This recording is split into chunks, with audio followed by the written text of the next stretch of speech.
जो हमने इक़्तिदार के ऐवानों तक पहुंचानी है।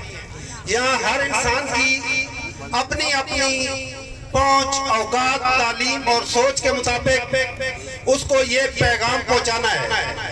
मैं अपने तय, चूंकि मैं एक पार्टी का नुमाइंदा हूँ, तो मैंने इस मिशन को बहुत पहले टेकअप किया था।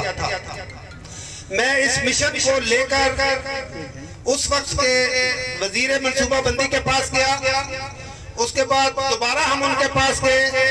अब जो हुकूमत वक्त है, निगरान वजीर आजम के पास मैं इस बात को लेके गया, और बहुत सारे लोग जो सोशल मीडिया पे कनेक्टेड है उनको पता है कि पिछले दिनों हमारी पार्टी ने टिकट तकसीम करने का सिलसिला शुरू किया, और उसके 3 स्टेजेस थी। पहली स्टेज जेल में थी, उसकी मेरी जो तकरीर है वो सोशल मीडिया पे है।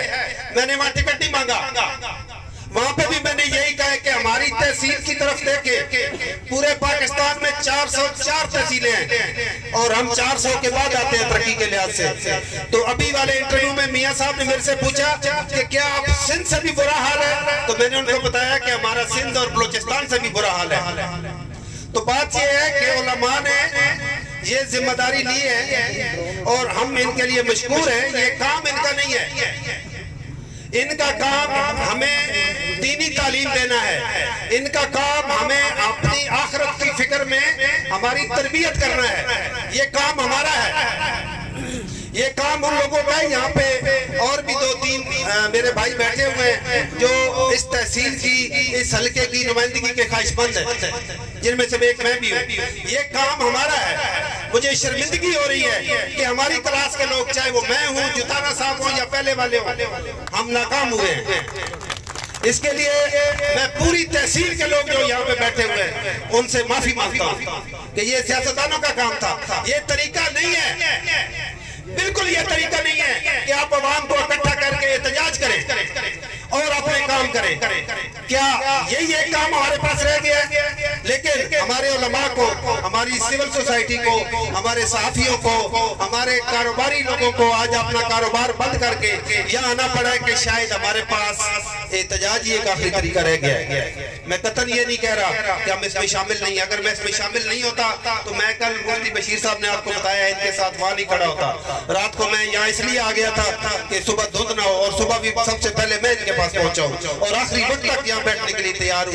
लेकिन ये तरीका नहीं है, हमें अपने हकूक लेने के लिए एहतजाज का तरीका नहीं है। तरीका ये है कि हम जब अपने वोट का हक इस्तेमाल करते हैं तो हम लोगों की अहलियत को ध्यान में रखें, धड़े बरादरियां, फिरका परस्ती को ध्यान में नहीं रखें। ये सियासी इज्तिमा नहीं है, मैं कोई कैंपेन नहीं कर रहा हूँ। उलमा ने हमारा हाथ पकड़ लिया, इनकी बहुत मेहरबानी।